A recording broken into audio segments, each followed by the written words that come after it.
Bismillahirrahmanirrahim. Assalamualaikum warahmatullahi wabarakatuh. Waalaikumsalam warahmatullahi wabarakatuh. Innal hamdalillahi nahmaduhu wa nasta'inuhu wa nastaghfiruh wa na'udzu billahi min shururi anfusina wa min sayyiati a'malina. Man yahdihillahu fala mudilla lahu wa man yudlil fala hadiya lahu. Ashhadu an la ilaha illallah wahdahu la syarika lahu wa ashhadu anna Muhammadan 'abduhu wa rasuluh la nabiyya wa la rasula ba'dah. Allahumma shalli wa sallim ala nabiyyina Muhammadin wa ala alihi wa ashabihi wa man tabi'ahum bi ihsanin ila yaumiddin. Qala Allah Ta'ala fil Qur'anil Karim, a'udzu billahi minasy syaithanir rajim. Ya ayyuhalladzina amanu taqullaha haqqa tuqatih wa la tamutunna illa wa antum muslimun. Wa qala ta'ala, subhanalladzi asra bi'abdihi lailan minal masjidil haram ilal masjidil aqsa alladzi barakna haulahu linuriyahu min ayatina innahu huwas sami'ul basir. Wa qala nabiyyuna Muhammadin sallallahu alaihi wasallam, man salaka tariqan yaltamisu fihi ilman sahalallahu lahu bihi tariqan ilal jannah. Amma ba'd, rabbi shrah li sadri wa yassir li amri wahlul 'uqdatam min lisani yafqahu qawli. Rabbana zidna ilma warzuqna fahma. Allahumma barik lana fi Rajab wa Sya'ban wa balighna Ramadan. Hadratal muhtaramin wal mukarramin, para alim, para ulama, ustaz dan ustazah yang kami hormati, kami muliakan, para tokoh, baik tokoh agama, tokoh masyarakat, tokoh pemuda, tokoh ibu-ibu, wabil khusus yang kami muliakan Bapak Lurah Kelurahan Gunung Sulang. Mudah-mudahan Allah panjangkan usianya, Allah sehatkan badannya, dan Allah Subhanahu wa Ta'ala berikan kekuatan untuk memimpin kita dengan sebaik-baiknya. Wabil khusus juga yang kami muliakan segenap jajaran pengurus Masjid Miftahul Iman, dari penasehat, pembina, ketua, dan semua jajaran yang lainnya. Wabil khusus kepada Ustadz Jamhari, sarjana agama, yang mudah-mudahan Allah Subhanahu wa Ta'ala selalu menjaga beliau untuk senantiasa bisa memakmurkan masjid Allah Subhanahu wa Ta'ala. Dan yang saya tahu, beliau adalah sekaligus imam Masjid Miftahul Iman. Saya kalau diimami beliau senang, suaranya bagus. Kalau tidak salah tebak, sepertinya orang Jaseng. Benar Ustaz? Salah. Oh. Jawa Timur, Jawa asli toh. Dari logat bahasanya seperti orang Serang. Masya Allah. Yang kami hormati juga mungkin hadir kepala lingkungan, Bapak atau Ibu RT, saya tidak bisa sebutkan karena tidak tahu. Dan juga yang saya cintai, kaum muslimin dan muslimat, mukminin dan mukminat,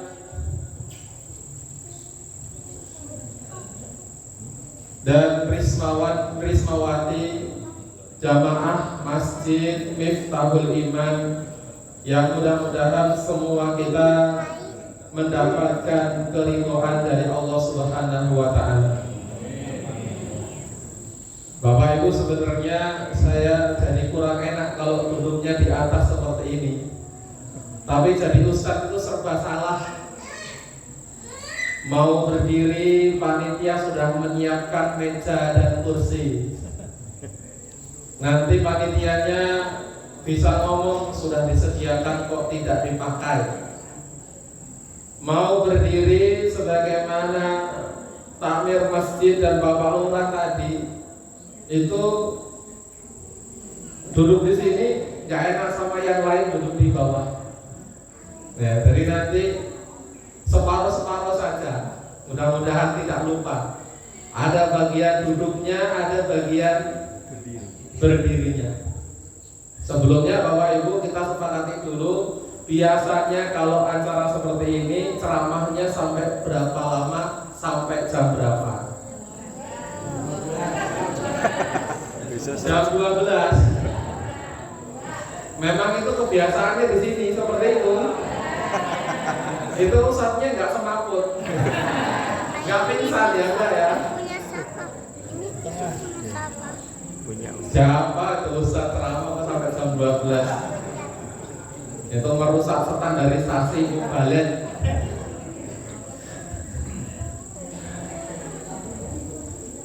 Bapak Ibu sekalian, tentu saja kita senantiasa memuji Allah atas setiap nikmat yang masih Allah berikan kepada kita. Allah berikan kesehatan. Mudah-mudahan kalau di antara kita ada yang sakit, segera Allah angkat penyakitnya. Allah Subhanahu wa taala berikan kepada kita waktu, ruang dan kesempatan sehingga kita bisa hadir pada malam hari ini. Mudah-mudahan bagi siapa saja yang sedang banyak urusan, Allah Subhanahu wa taala mudahkan semua urusannya. Amin ya rabbal alamin.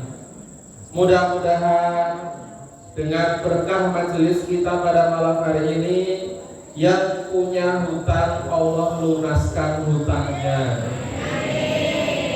Dari 3 amin, amin yang paling kencang yang terakhir. Ya, karena hutangnya banyak. Yang kedua kalinya sholat iring salat. Marilah kita curah limpahkan juga kepada kekasih hati kita Nabi Muhammad sallallahu alaihi wasallam yang telah diperjalankan oleh Allah Subhanahu wa taala dalam peristiwa Isra wal Mi'raj.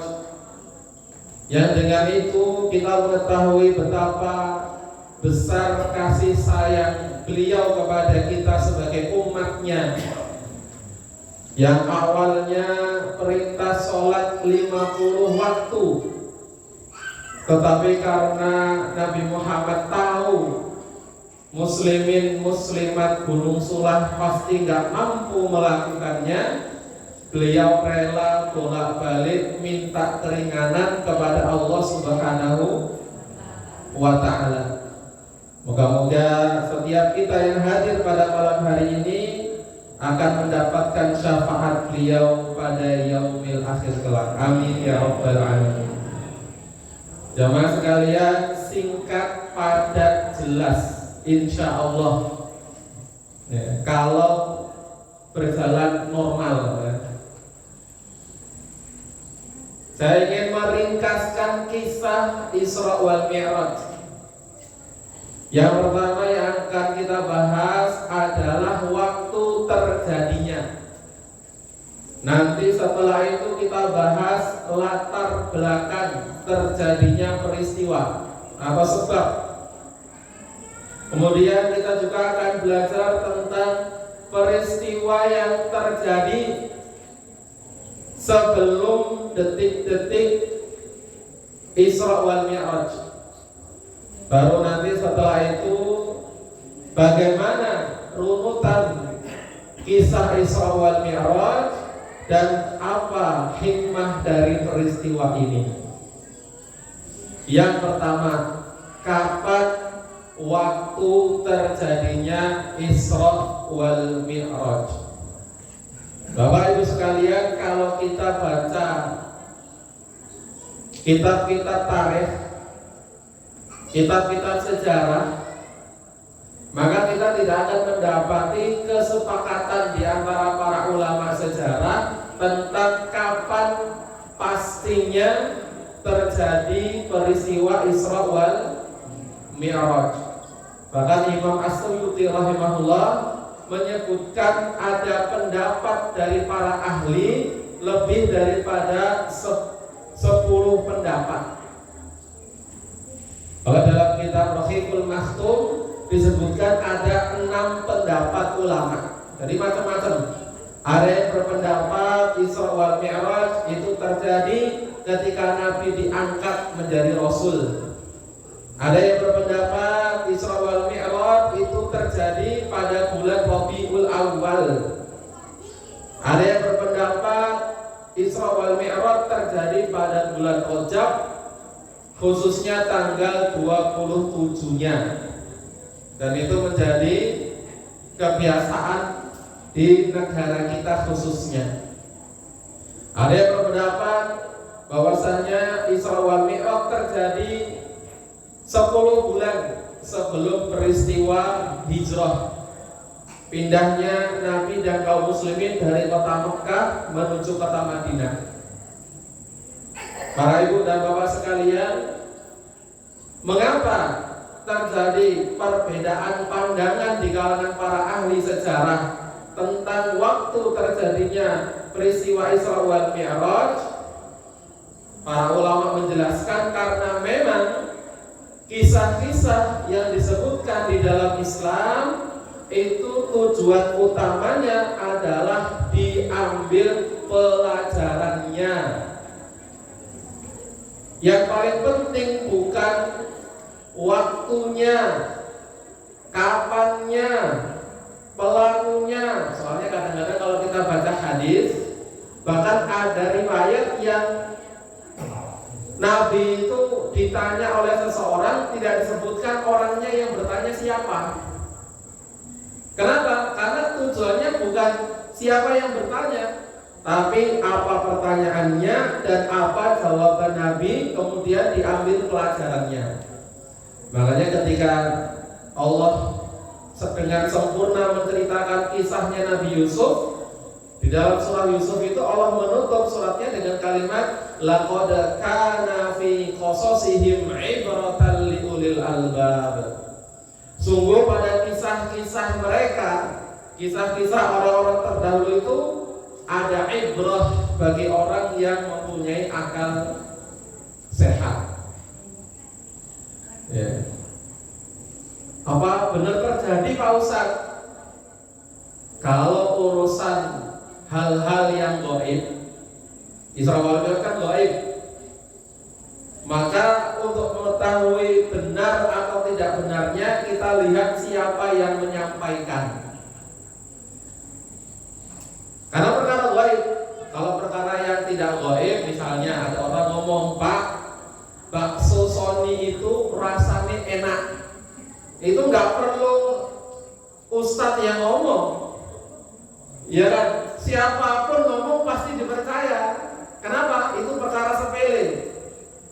Tapi kalau perkara ini mau Ramadan, kemudian ada orang ngomong, tadi sore saya melihat hilal, berarti ini terakhir bulan Sya'ban, besok masuk Ramadan. Tunggu dulu, kamu siapa? Kenapa? Itu perkara besar. Semakin besar berita yang disampaikan, maka kredibilitas orang yang menyampaikan atau kredibilitas sumber informasi harus jelas. Lah yang menyampaikan peristiwa Isra wal Mi'raj itu Allah langsung di dalam Al-Quran. Yang mana Al-Quran itu terbukti dari sejak zaman awal turunnya sampai hari ini, semua para ahli, baik ahli yang dengan Al-Quran atau ahli yang tidak beriman dengan Al-Quran, semuanya sepakat ini bukan buatan manusia. Sepakat tuh semuanya. Makanya banyak para profesor yang meneliti Al-Quran, kemudian karena takjubnya mereka, terus mereka kemudian tertarik untuk masuk dalam agama Islam. Ini bedanya orang yang masuk agama Islam sama orang yang murtad dari agama Islam. Kalau kita baca berita, orang yang masuk dalam agama Islam itu rata-rata orang pinter-pinter, profesor, doktor, aktivis, orang yang pinter-pinter yang berpikir. Beda dengan orang yang murtad keluar dari Islam. Rata-rata itu urusan perut dan urusan di bawah perut. Di kampung kami itu kan kampungnya di tengah perkebunan karet. Zaman dulu katanya bekerja di karet itu lebih terjamin daripada PNS, ASN kalau sekarang. Ditawarilah orang yang jadi buruh sadap, kalau kamu mau jadi mandor syaratnya keluar dari agama Islam. Ada beberapa sampai hari ini memang jadi orang yang lumayan kaya, bukan nggak jadi orang kaya banget sih, ya lumayan kaya dibandingkan orang-orang yang lainnya. Tetapi dengan itu dia meninggalkan agama, dan itu kita bisa saksikan. Orang yang mu'alaf itu biasanya bisa jadi ustadz dan ustazah. Kenapa? Memang asalnya orang pinter. Beda kalau orang yang keluar dari Islam. Jadi karena yang menyampaikan berita Isra wal Mi'raj adalah Al-Quran, karena Al-Quran sudah disepakati keotentikannya, maka kita bisa katakan Isra wal Mi'raj memang benar-benar pernah terjadi. Itu yang pertama. Yang kedua, latar belakang atau sebab. Bapak Ibu sekalian,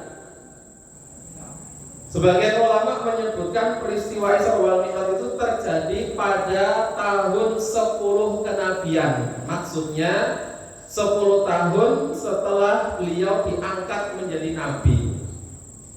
Pada tahun itu terjadi yang namanya Amul Huzn, tahun kesedihan untuk Rasulullah Sallallahu Alaihi Wasallam. Ada beberapa peristiwa. Yang pertama, tahun 10 kenabian itu Rasulullah dan keluarga besarnya baru saja dibebaskan dari boikot yang dikerjakan oleh musyrikin Quraisy Mekah.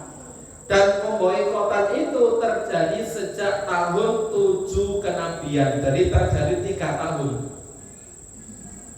Ya, diboikot, kamu hanya boleh berada di kawasan kebun kurma milik kamu.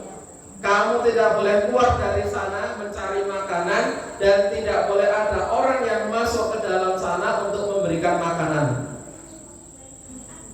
Dan itu terjadi selama 3 tahun sampai Ibunda Khadijah Al-Kubra sakit karena seringnya menahan rasa lapar.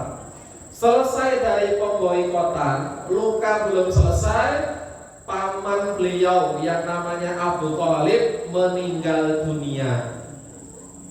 Padahal beliau ini, pamannya Rasulullah, Abu Thalib, adalah orang yang menjamin dan melindungi Nabi Muhammad dalam dakwah. Bapak Ibu, kalau kita baca sejarah, kita akan baca nanti para sahabat itu disiksa oleh kafir Quraisy. Ada yang dibelah badannya menjadi 2, ada yang ditusuk dari kemaluan sampai ubun-ubunnya, ada yang dijemur di panas terik gurun Sahara, ada yang dibakar dengan jerami dan lain sebagainya.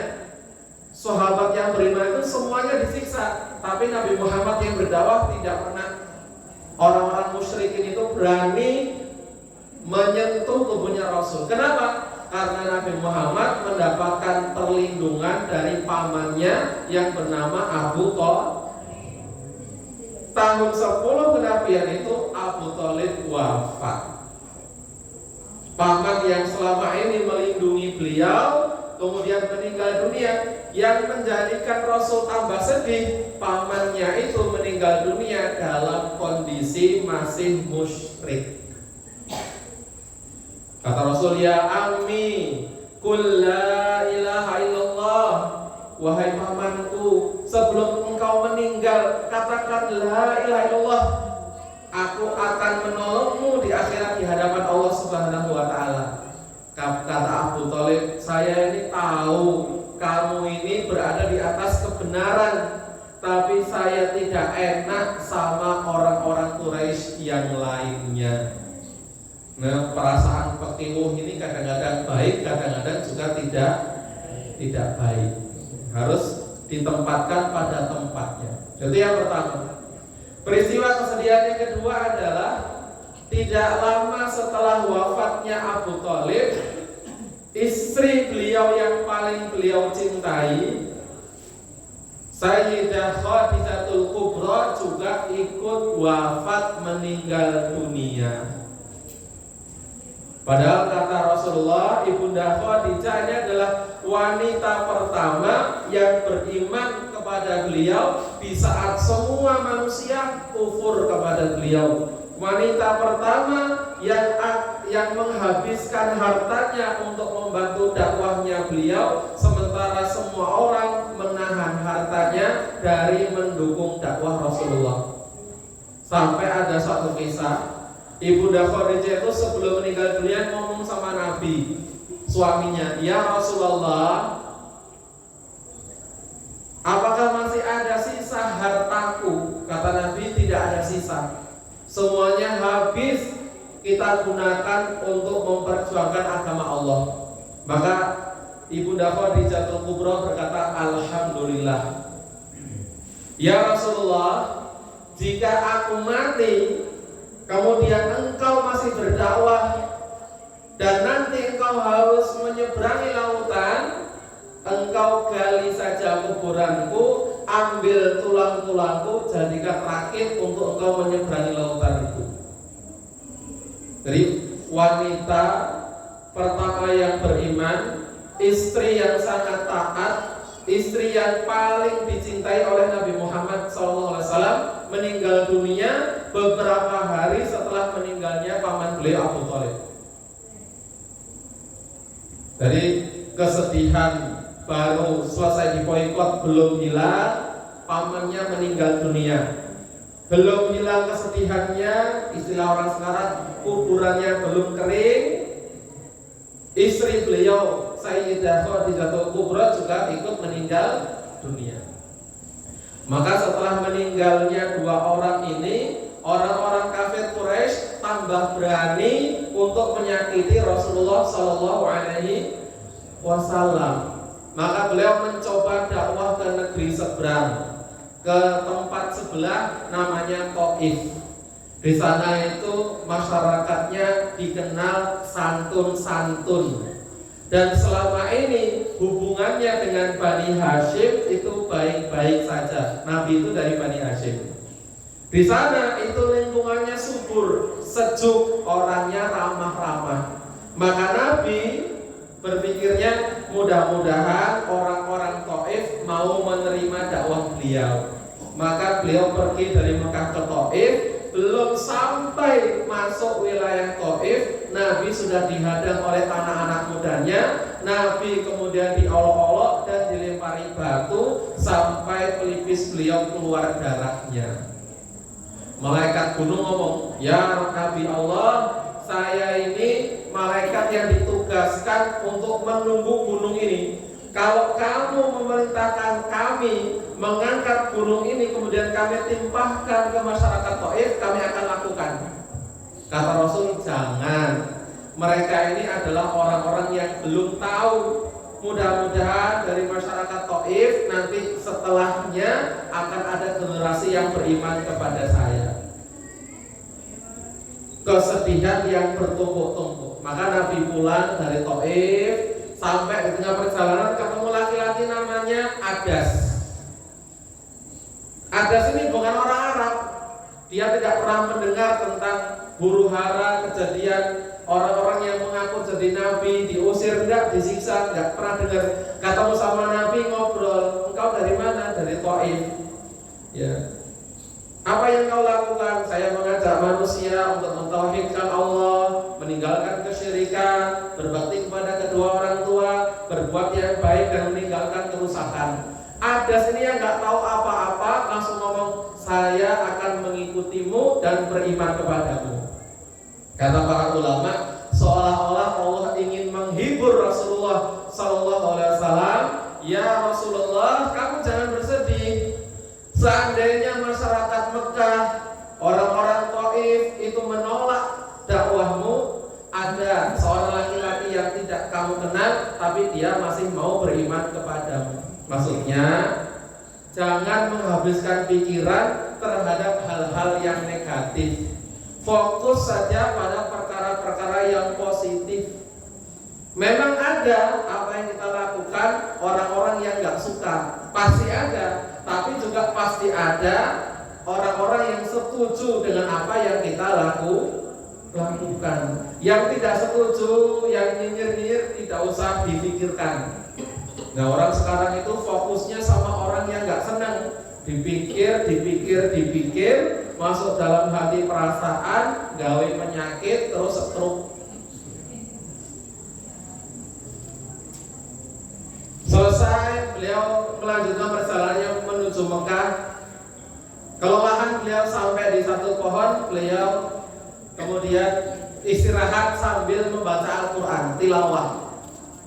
Sambil membaca Al-Quran. Kemudian di situ nanti bisa baca kisahnya ini dalam surah Jin. Ketika Nabi sedang membaca Al-Quran dengan hafalannya, didengar oleh segerombolan atau sekelompok bangsa jin.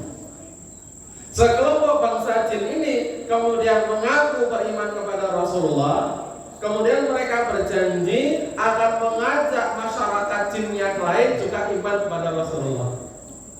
Kata para ulama, seolah-olah Allah ingin berkata, ya Nabi Allah, kamu jangan bersedih. Misalnya orang Mekah, orang Thaif gak mau beriman kepadamu, masih ada bangsa jin, para jin yang mau beriman kepadamu. Fokus saja pada hal-hal yang baik, tinggalkan hal-hal yang kurang baik.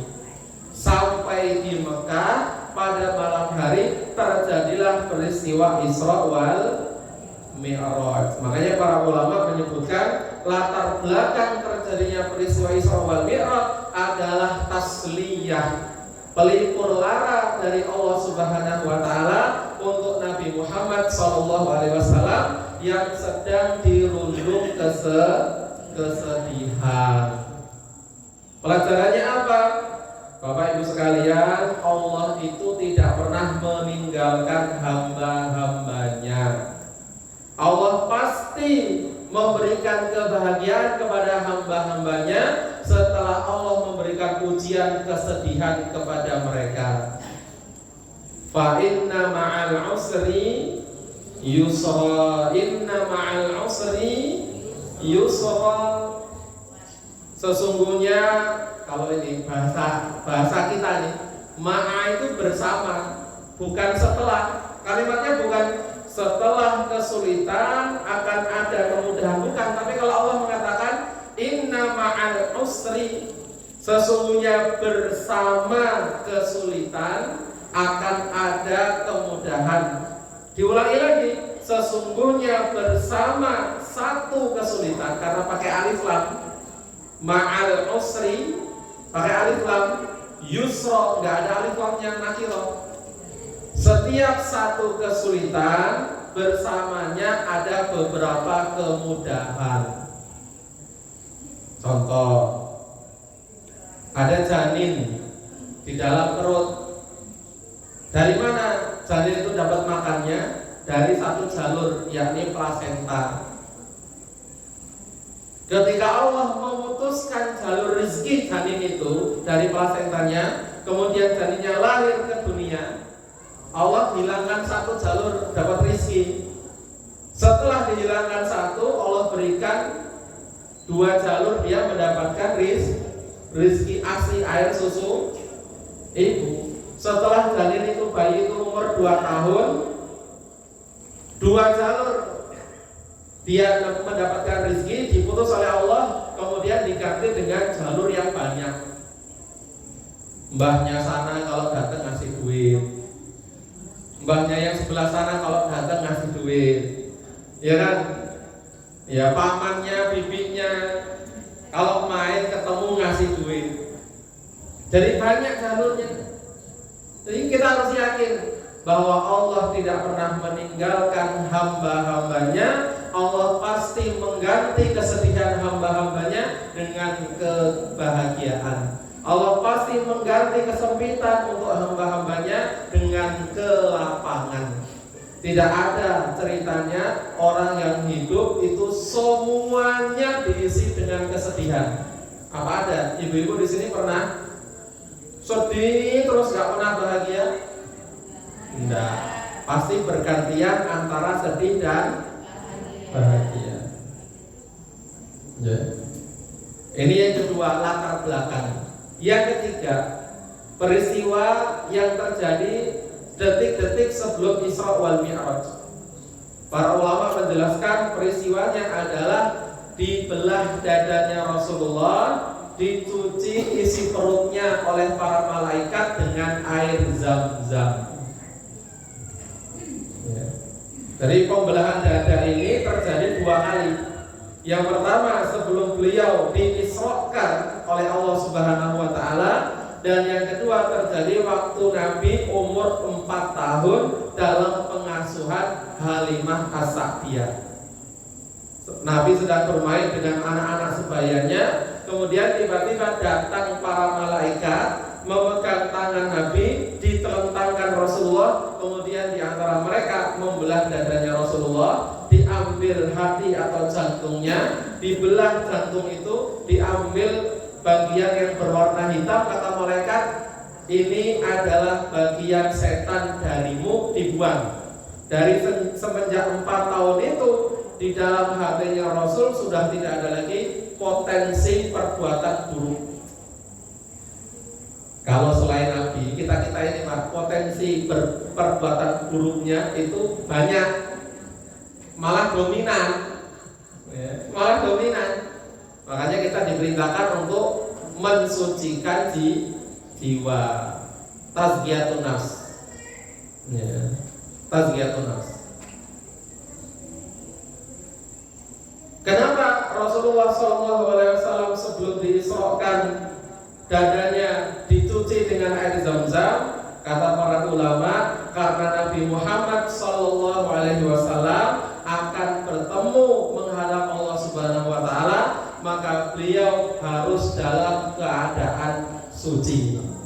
Begitupun juga kita, kalau kita akan bermunajat kepada Allah, kita harus berusaha mempunyai hati dan jiwa serta badan dalam kondisi bersih. Kalau mau sholat, hatinya diperhatikan, keikhlasannya diperhatikan, kekhusyuannya diperhatikan, kemudian kebersihan badannya juga diperhatikan.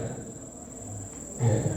Nah, kemudian setelah dada beliau dibedah, dalam satu malam itu waktu maghrib, Rasulullah SAW bercerita, utitu bil buraq, didatangkan kepadaku al-buraq. Pernah dengar al-buraq? Pernah dengar ya al-buraq, Bapak Ibu sekalian? Apa itu al-buraq? Ada yang tahu al-buraq itu apa? Wah, kuda. Kata Rasulullah SAW, wa huwa dabbatun abyad.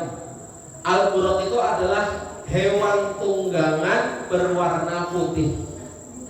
Tawilu fawqal himar wa dunal baghl. Dia itu lebih tinggi daripada keledai, tapi lebih pendek pendek daripada bigol. Jadi bukan kuda. Ya, bigol itu peranakan silang antara keledai dan kuda. Jadi kalau kuda dan keledai nikah, itu anaknya namanya bigol. Ya. Jadi ada kuda, kemudian yang lebih kecilnya namanya bigol, lebih kecil lagi namanya keledai. Nah, al-buraq ini kata Nabi lebih besar daripada keledai, tapi lebih kecil daripada bigol. Itu namanya buraq. Jadi dia hewan. Kata Nabi, aku naik ke atas punggungnya, tidaklah al-buraq itu melangkah kecuali sejauh mata memandang. Ketika dia melangkah, maka bisa melintasi ufuk barat ke ufuk timur. Ya. Kalau zaman dulu sampai zaman sekarang belum ada ceritanya ada hewan tunggangan yang sekali melangkah bisa langsung sejauh mata memandang. Itu hanya hewan tunggangan Nabi Muhammad Sallallahu Alaihi Wasallam. Sampailah beliau di Baitul Maqdis atau di Masjidil Aqsa. Kata beliau, kemudian aku menambatkan al-buraq di tempat biasanya para nabi menambatkan hewan tunggangannya. Lalu aku masuk ke Masjidil Aqsa dan aku melihat beberapa orang nabi sedang melaksanakan sholat. Saya melihat Musa, dia adalah laki-laki yang bertubuh kekar. Saya melihat Isa, dia adalah laki-laki yang kulitnya putih kemerah-merahan. Dan aku melihat ada Ibrahim, orang yang paling mirip adalah saudara kalian ini, kata Nabi, maksudnya beliau sendiri. Kemudian di Masjidil Aqsa itu dikumandangkan iqamah, dilaksanakan sholat jamaah. Nabi Muhammad menjadi imamnya dan seluruh nabi dan rasul menjadi makmumnya. Itu adalah sholat jamaah paling istimewa. Imamnya Nabi Muhammad dan makmumnya seluruh nabi dan rasul. Siapa yang tahu, anak-anak, Ustaz kasih hadiah kalau yang bisa jawab. Berapa jumlah semuanya nabi dan rasul? Angkat tangan. Nanti Pak Umar yang kasih hadiah kalau enggak.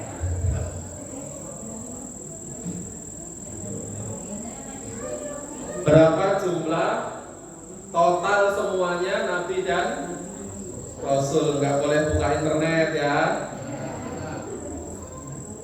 Nah, maju apa di situ? Boleh maju, boleh. Atau berdiri. Berapa jumlah nabi dan rasul? Salah. Belum tepat. Itu jumlah nabi dan rasul yang ada di dalam Al-Quran, bukan jumlah semuanya. Ya, boleh berdiri. Sebutkan nama. Siapa namanya? Kurang tepat. Ada yang tahu?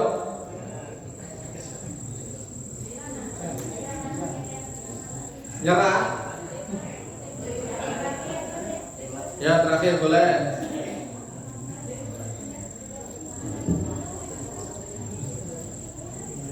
Jumlah nabi dan rasul seluruhnya adalah 124.000.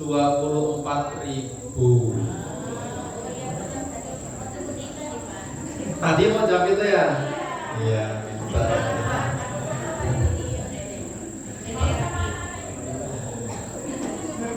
Itu nabi dan rasul. Jumlah rasul 313. Jumlah nabi dan rasul yang disebutkan dalam Al-Quran 25. Kata guru saya, itu pelajarannya. Jadi nabi dan rasul yang tidak disebutkan itu lebih banyak daripada yang disebutkan. Harusnya memang lebih banyak amalan yang tersembunyi daripada amalan yang kita tampakkan. Lebih baik tidak dikenal di bumi tapi familiar populer di langit daripada terkenal di bumi tapi tidak dikenal di atas langit.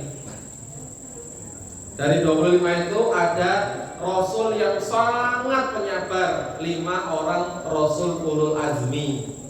Dari 5 orang Rasul ulul azmi itu ada Khalilur Rahman, yakni Nabi Ibrahim dan Nabi Muhammad. Dari 2 orang pilihan itu ada Al-Mustafa, Rasulullah Muhammad sallallahu alaihi wasallam.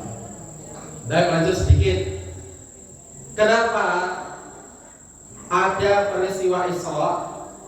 Allah memperjalankan Nabi Muhammad dari Mekah, Masjidil Haram, ke Palestina, Masjidil Aqsa. Kenapa Allah tidak langsung mengangkat beliau dari Masjidil Haram langsung ke Sidratul Muntaha? Pertanyaannya, bisa atau tidak dari Masjidil Haram Allah langsung mengangkat Nabi ke Sidratul Muntaha? Bisa. Kenapa harus ke Palestina dulu? Kata para ulama ada 3 hikmahnya. Yang pertama, sebagai hujjah untuk orang-orang musyrikin Mekah. Kalau seandainya terjadi peristiwanya hanya Mi'raj, Nabi dari Mekah ke Sidratul Muntaha, terus Nabi pagi-pagi ngomong, semalam saya diperjalankan menuju langit yang ke-7. Orang-orang Mekah bisa ngomong, oh ngelindur, ngimpi, ya kan? Tapi karena beliau diisrokan, diperjalankan dulu di bumi dari Mekah ke Palestina, dan beliau kemudian bisa sholat di Masjidil Aqsa, Rasulullah bisa menjelaskan bagaimana bentuk masjidnya, berapa jumlah tiangnya, bagaimana keadaan sekitar masjidnya. Ketika dikonfirmasi oleh kafilah dagang yang baru pulang dari Palestina, kafilah itu membenarkan semua yang dikatakan Muhammad benar. Memang begitulah bentuknya Masjidil Aqsa. Berarti gak terbantahkan, benar-benar tadi malam Nabi itu pulang pergi dari Mekah ke Masjidil Aqsa, dari Masjidil Aqsa ke Sidratul Muntaha. Itu yang pertama. Yang kedua, Allah ingin menunjukkan keterkaitan antara Masjidil Haram dengan Masjidil Aqsa. 2 tempat ini sama-sama mulia dan tidak bisa dipisahkan. Bahkan secara kisah umat terdahulu, umat Islam pernah sholat menghadap dua-duanya. Sholat pernah menghadap Baitul Maqdis, kemudian dipindah sholat menghadap Ka'bah. Makanya kalau sekarang nih orang-orang Palestina sedang dijajah, terus kita nggak boleh ngomong, sudahlah biarkan saja, itu kan negara lain. Nggak boleh. Kenapa? Karena Allah sendiri menyebutkan, sebagaimana kita cinta dengan Masjidil Haram, seharusnya kita juga cinta dengan Masjidil Aqsa. Seandainya orang-orang Israel itu membantai, menjajah orang-orang Muslim dan menguasai Masjidil Haram, kita nggak terima, ya kan? Nggak terima kita. Ada orang-orang Yahudi kok masuk tanah haram, nggak terima kita. Seharusnya kita juga nggak terima kalau mereka menjajah, membantai negeri Palestina, menguasai Masjidil Aqsa. Yang ketiga, menunjukkan bahwa Nabi itu adalah Sayyidul Anbiya wal Mursalin. Karena Nabi Muhammad ketika berkumpul dengan semua Nabi dan Rasul dikumandangkan iqamah, Nabi Muhammad ditunjuk menjadi imam. Makanya kita ini menjadi umat yang paling mulia di antara umat-umat terdahulu, karena kita menjadi umatnya Nabi Muhammad sallallahu alaihi wasallam. Rasul itu ketika mau meninggal ngomong sama Jibril, wahai Jibril, berikan kabar gembira untukku sebelum aku meninggal dunia. Kata Jibril, ya Rasulullah, engkau akan mendapatkan nikmat kubur. Ya Rasulullah, engkau akan masuk surga tanpa hisab. Ya Rasulullah, engkau akan berada di surga paling tinggi, Jannatul Firdaus. Kata Nabi, itu tidak membuatku bahagia ya Jibril. Jibril apa lagi? Ya Rasulullah, semua umat manusia haram masuk surga sebelum semua umatmu masuk ke dalamnya. Baru Rasulullah mengatakan, itulah yang membuatku bahagia wahai Jibril. Jadi kita ini umat terakhir, tapi nanti menjadi umat pertama yang akan masuk ke dalam surga. Kita mendapatkan kemuliaan karena kita menjadi umatnya Al-Mustafa Nabi Muhammad sallallahu alaihi wasallam. Tapi kadang-kadang kita sebagai umatnya ini malah nggak kenal sama Nabi Muhammad. Ada berapa anaknya Rasulullah? Ada yang tahu angkat tangan?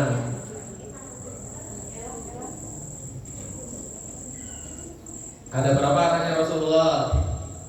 Siapa namanya? Nggak kenal? Nah, berdiri boleh. Sebutkan namanya. Sama siapa? Kaira. Berapa anaknya Rasulullah? Siapa aja namanya?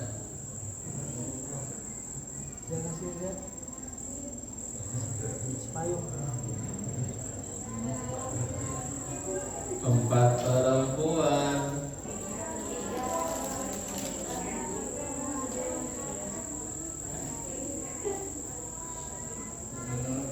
Pertama Qasim, Abdullah, Ibrahim, Zainab, Ruqayyah, Ummu Kulsum, Fatimah.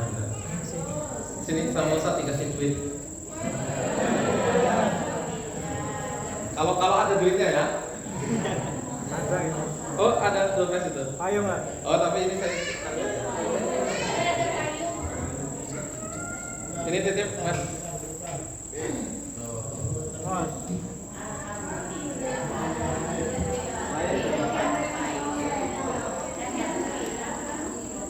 Sekali lagi Bapak Ibu sekalian, kita mendapatkan kemuliaan karena kita itu menjadi umatnya Nabi Muhammad sallallahu alaihi wasallam. Maka kita harus kenal beliau, kita harus tahu beliau agar kita bisa mencontoh akhlak dan tingkah laku beliau. Kemudian setelah itu kata Nabi Muhammad SAW, aku diajak naik ke atas oleh Jibril sampai di langit yang pertama. Kemudian Jibril mengetuk pintu. Jadi di langit itu ada pintunya. Ya, nanti lah kapan-kapan tak ajakin ke sana ya. Kemudian terdengar suara dari dalam langit yang pertama itu, siapa Anda? Jibril, kata beliau. Bersama dengan siapa Anda? Muhammad. Maka dibukalah pintu langit yang pertama itu. Malaikat Jibril dan Nabi Muhammad masuk. Kata Nabi, ternyata di dalam langit pertama itu ada Nabi Adam alaihi salam. Beliau menyambutku, kemudian beliau mendoakan kebaikan untukku, kata Nabi. Aku lanjut diajak ke langit yang kedua, sama. Kata Nabi Muhammad, di langit yang kedua aku ketemu dengan Nabi Isa dan Nabi Yahya alaihi wassalam. Beliau berdua mendoakanku, kemudian aku diangkat ke langit yang ketiga, diajak langit yang ketiga. Di langit yang ketiga aku ketemu dengan Nabi Yusuf alaihi salam. Kata Nabi Muhammad, Yusuf adalah laki-laki yang diberikan 50% ketampanan manusia. Ya. 50%-nya lagi dibagi-bagi ke alam semesta. Ya kita ini. Mengenai bapak ya kayak gini bentuknya. Karena separuhnya sendiri itu sudah untuk Nabi Yusuf. Ya, keindahan alam semesta, keindahan lautan, keindahan gunung, keindahan bintang-bintang, keindahan rembulan, keindahan senja, keindahan yang lain-lain sampai manusia itu 50% yang dibagi-bagi Bapak Ibu sekalian. Ya, kita cuma cerita sedikit ini ya. Kemudian langit yang keempat, Nabi Muhammad ketemu dengan Nabi Idris alaihissalam. Langit yang kelima, Nabi Muhammad ketemu dengan Nabi Harun alaihissalam. Langit yang keenam, Nabi Muhammad ketemu dengan Nabi Musa alaihissalam. Dan langit yang ketujuh yang terakhir, Nabi Muhammad ketemu dengan Nabi Ibrahim alaihissalam. Dari langit yang ketujuh, beliau kemudian diajak ke satu tempat namanya Baitul Makmur. Baitul Makmur itu satu tempat, satu bangunan yang setiap hari masuk ke dalamnya 70.000 malaikat. 70.000 malaikat yang masuk kemudian keluar, itu akan masuk lagi 70.000 malaikat yang lainnya. Dan malaikat yang sudah masuk ke dalamnya tidak akan pernah lagi masuk untuk hari yang lainnya. Dari Baitul Ma'mur, Nabi Muhammad kemudian diangkat ke Sidratul Muntaha. Di Sidratul Muntaha itulah kemudian Nabi Muhammad SAW mendapatkan perintah untuk melaksanakan ibadah sholat. Kata Nabi SAW, "Fafaradu alayya khamsina sholatan fi kulli yaumin wa lailatin." Diwajibkan kepadaku dan umatku untuk mengerjakan 50 kali sholat dalam sehari semalam. Nabi Muhammad taat kepada Allah. Kemudian turun sampai langit ke-7 ketemu Nabi Ibrahim. Turun lagi ketemu sama Nabi Musa. Ditanya sama Nabi Musa, "Ya Rasulullah, apa yang engkau dapatkan dari Sidratul Muntaha?" Kata Nabi, "Allah memerintahkanku dan umatku sholat 50 kali." Kata Nabi Musa, "Kamu harus kembali minta keringanan kepada Allah, karena pasti muslimin muslimat Gunung Sulah gak akan mampu melaksanakan 50 kali sholat. Jangan kok 50, sing 5 wae urung tentu ditindak nih. Benar ya Bapak Ibu sekalian, Nabi itu tidak mengkhawatirkan diri beliau. Beliau pasti mampu melaksanakan. Nabi itu tidak mengkhawatirkan keluarga beliau, tidak. Nabi itu tidak mengkhawatirkan sahabat-sahabat beliau, tidak. Sahabat itu suruh perang, bawa semua hartanya, mati syahid, mau. Apalagi cuma sholat 50 kali. Siapa yang dikhawatirkan Nabi? Ya kita ini. Ya Allah, 50 kali, kasihanlah kaum muslimin muslimat Gunung Sulah itu. Sama Allah dikorting 5, jadi 45. Turun ketemu Musa.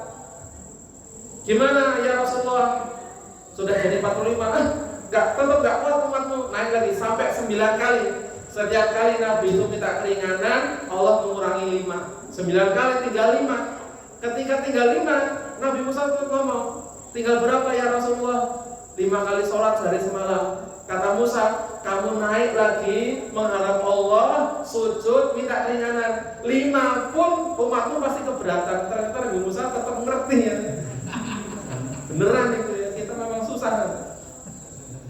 Kata Rasulullah, "Ya Musa, saya malu kepada Allah.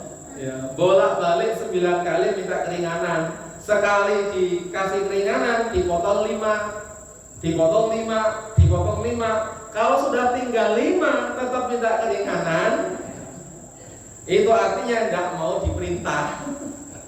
Maka Nabi kemudian menghadap Allah, sama Allah, "Aku cukupkan 5 kali sehari semalam, tapi sekali sholat nilainya 10. Jadi tetap 5 kali sholat mendapatkan ganjaran pahala 50 kali sholat."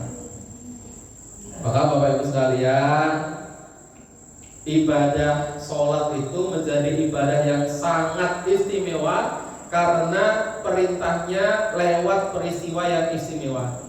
Peristiwa istimewa dan luar biasa itu dalam Al-Quran banyak. Allah menenggelamkan kaum Nuh dengan banjir, padahal mereka tinggal di atas bukit, di gunung.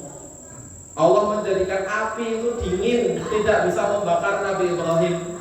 Allah membelah lautan. Pernah membayangkan nggak? Ada lautan terbelah, kemudian ada ratusan ribu manusia, kemudian hanyut tenggelam di sana. Itu peristiwa luar biasa. Tetapi ketika Allah menyebutkan peristiwa-peristiwa itu, Allah tidak menyebutkan diawali dengan kata-kata subhanalladzi. Kalau kita melihat hal yang menakjubkan, kita ngomong apa? Subhanallah. Ketika Allah menceritakan peristiwa-peristiwa luar biasa tadi, Allah tidak mengatakan subhanalladzi.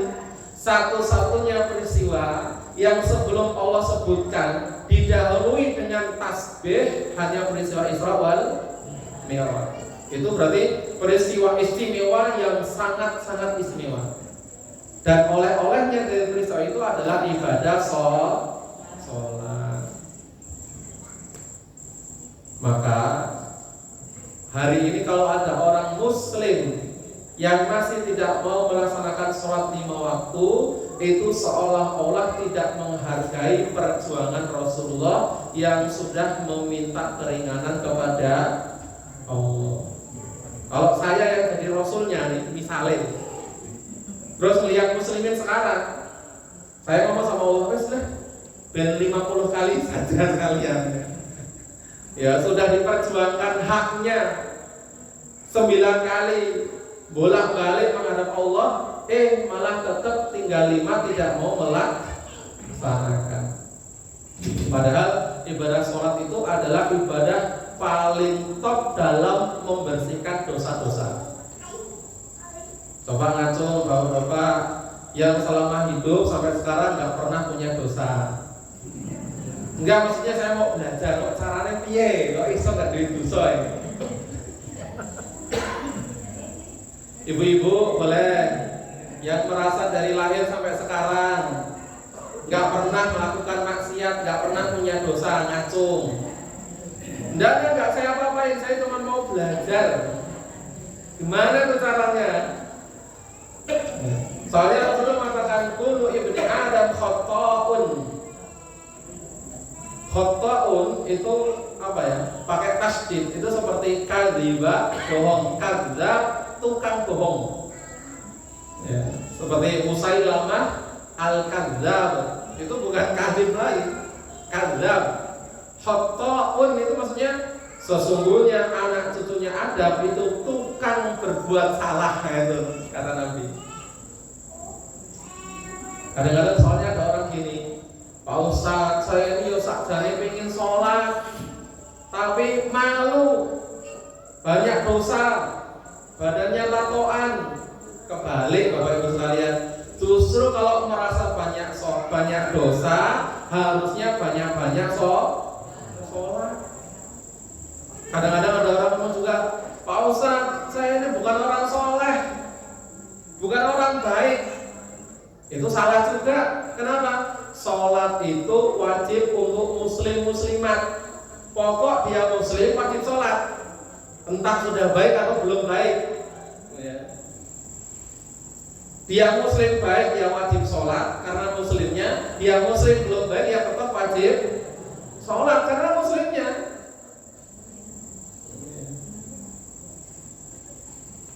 Bapak Ibu kenal Qarun? Siapa yang kenal Qarun di sini? Yang pernah dengar kisahnya Pak Ustaz? Kenal Fir'aun? Tahu kisahnya? Ada penasihat mereka namanya Haman. Ada musuh Rasulullah namanya Ubay bin Khalaf.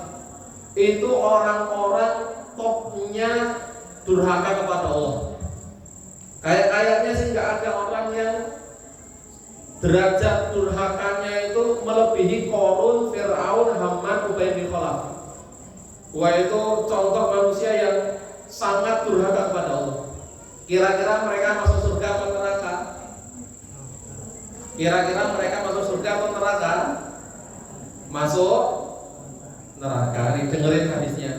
Rasul bersabda, "Man hafadha 'alaiha kanat lahu nuran wa burhanan wa najatan yaumil qiyamah." Siapa yang menjaga sholat 5 waktu, maka dia akan mendapatkan cahaya keselamatan, cahaya petunjuk dan keselamatan hari kiamat. Wa man lam yuhafidh 'alaiha, tetapi siapa yang tidak menjaga sholat 5 waktu, lam wala burhan wala nurun wala burhanun wala najahun, maka dia tidak akan mendapatkan cahaya, tidak akan mendapatkan petunjuk, dan tidak akan mendapatkan keselamatan. Wa yaumal qiyamati ma'a Qarun wa Fir'aun wa Haman wa Ubay bin Khalaf. Dan orang yang tidak mengerjakan sholat di dunia, nanti di akhirat akan bersama dengan Qarun, Fir'aun, Haman, dan Ubay bin Khalaf. Jangan main-main Bapak Ibu sekalian. Seberapa sih lamanya sholat? Sholat cuma 10 menit. 5 kali sholat berarti 50 menit, ya. Katakanlah 1 jam. Dalam satu hari satu malam Allah hanya minta 1 jam kepada kita untuk melaksanakan sholat.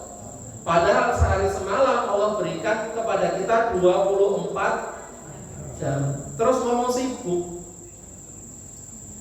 Ya.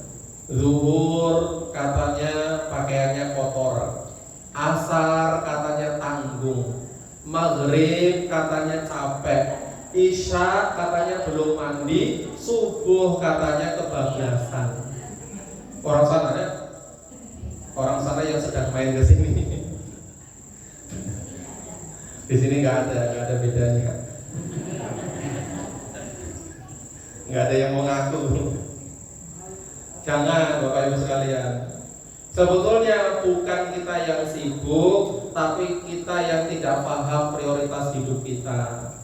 Cuman 1 jam sehari semalam dari 24 jam yang kita korbankan untuk melaksanakan sholat. Kita pernah berpikir gini nggak?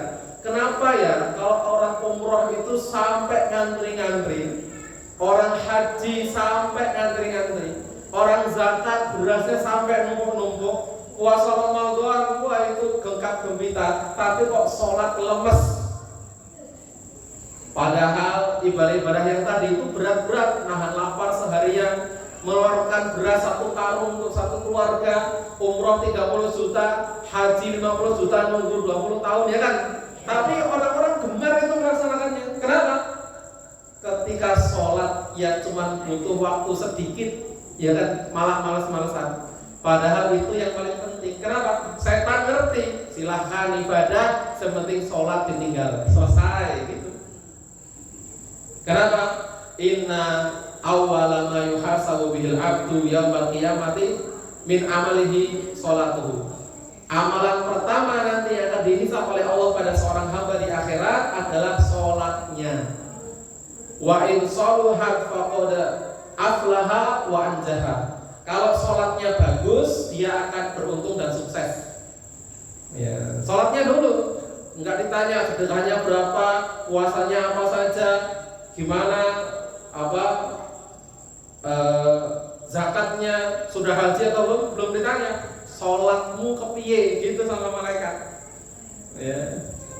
Wa in fasadat, tetapi kalau sholatnya rusak, dia akan mendapatkan faqad khaba wa khasira. Dia akan mendapatkan kerugian dan kecelakaan. Jadi sholat itu ibarat ember atau gelas. Air ini itu adalah ibadah-ibadah yang lainnya. Punya gelas, gelasnya bocor di bawah ini 1. Kita masukkan air, kita masukkan jus, kita masukkan minuman nikmat, bermanfaat atau tidak? Kalau bolongnya 2, kalau bolongnya 3, kalau bolongnya 4, kalau bablas nggak pernah sholat,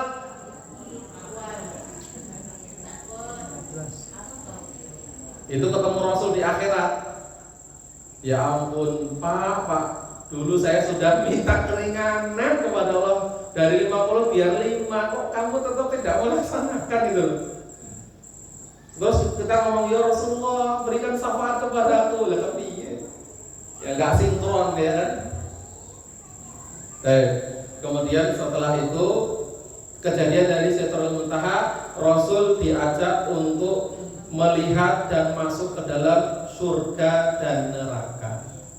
Rasul diperlihatkan isinya surga, Rasul juga diperlihatkan isinya neraka. Banyak hadisnya, tapi yang ingin saya sampaikan adalah Rasulullah SAW pernah menyampaikan kebanyakan penghuni surga dan kebanyakan penghuni neraka. Sebentar saya carikan hadisnya.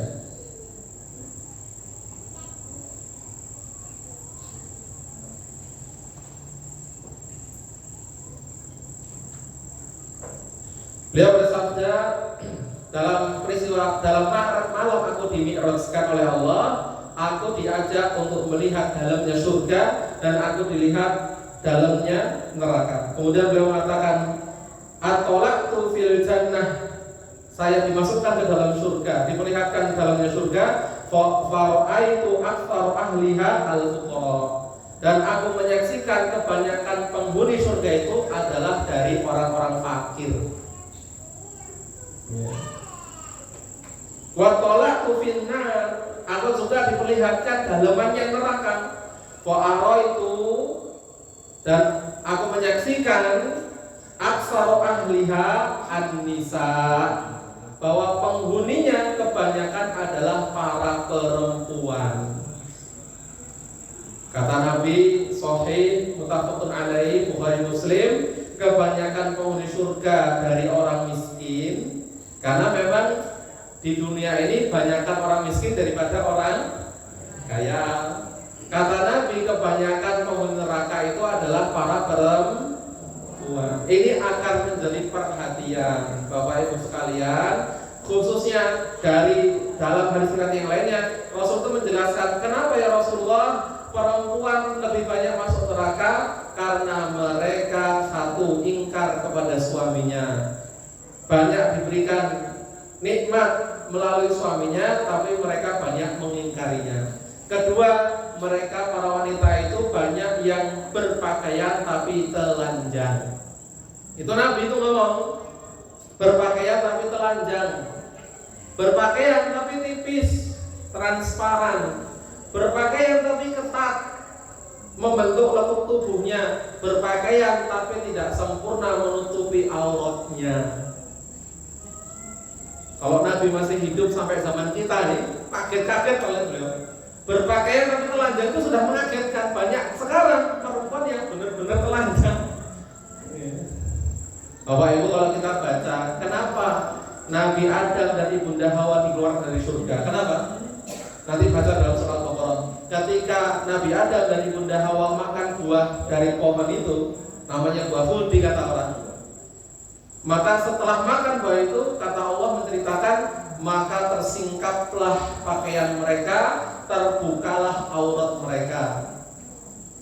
Dan karena itu mereka dikeluarkan dari dalam surga. Dari buah itu bisa menanggalkan pakaian. Kalau pakaian sudah tertanggal, aurat jadi terbuka.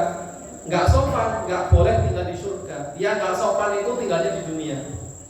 Kita bisa bayangkan orang yang sudah ada di dalam surga, gara-gara auratnya terbuka, itu bisa diusir keluar dari surga. Ini ada orang yang belum sampai surga, masih tinggal di dunia tapi tidak mau untuk aurat, tapi pengennya surga Firdaus. Ya, maka saya pesan untuk ibu wabil khusus, didik anak-anak perempuannya untuk berpakaian yang baik. Ya Allah, saya itu sempat sebentar merasakan indahnya masyarakat zaman dulu. Zaman dulu itu sopan-sopan, rapi-rapi begitu. Ya. Kalau ada perempuan pakai celana pendek zaman dulu itu malunya luar biasa. Kalau sekarang, ya Allah, mudah-mudahan di sini tidak ada, ya, tidak ada. Ya, jadi intinya begitu Isra Mi'raj ini yang ingin saya sampaikan. Mari kita laksanakan ibadah sholat, khususnya yang 5 waktunya, jangan sampai ditinggal.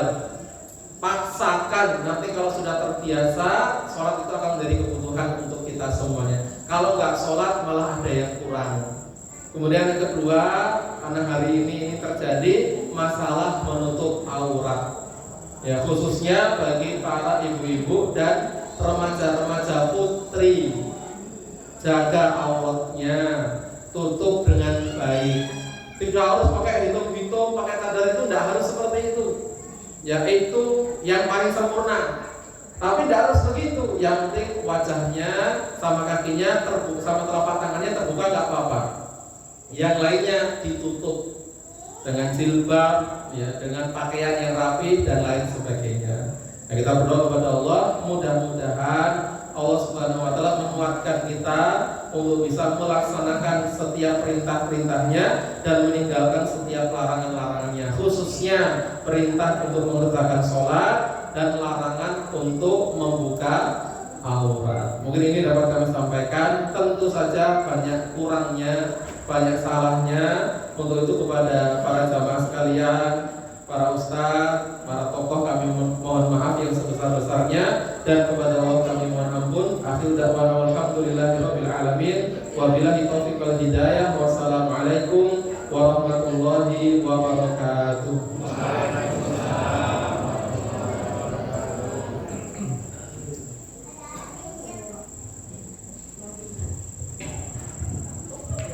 Syukron jazakumullah khairan Ustaz Ahmad Sohimi yang telah menyampaikan daging-daging ilmu. Semoga kita bisa menerapkan apa yang disampaikan oleh beliau. Semoga barokah dan bermanfaat di kehidupan kita sehari-hari. Baik, ibu-ibu, bapak-bapak yang dirahmati Allah Subhanahu wa taala, untuk memasuki acara selanjutnya yaitu sesi tanya jawab. Ya.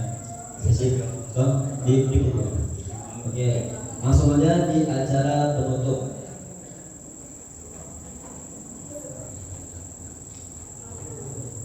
Hadirin yang dirahmati Allah Subhanahu wa taala, sebelum masuk ke acara terakhir, doa.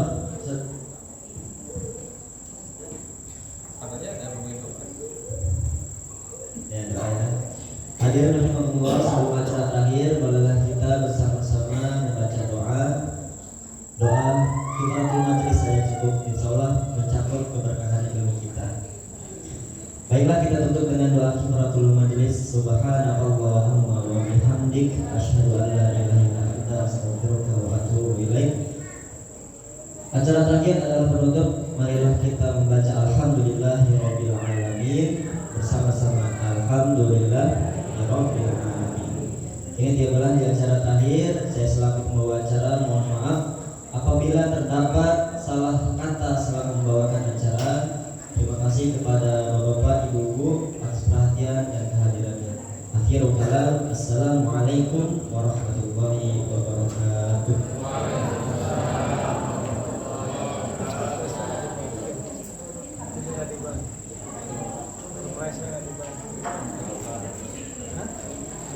Ini aja berarti.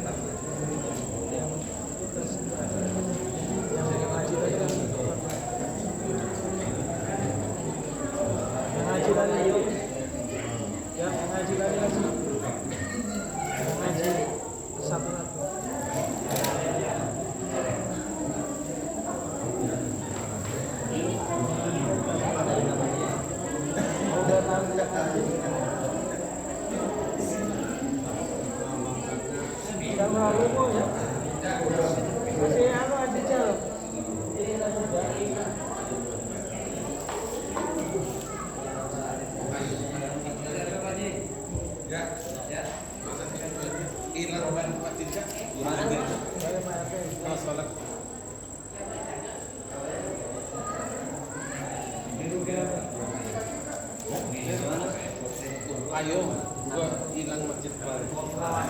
Ayo nanti. Apa? Oh ya,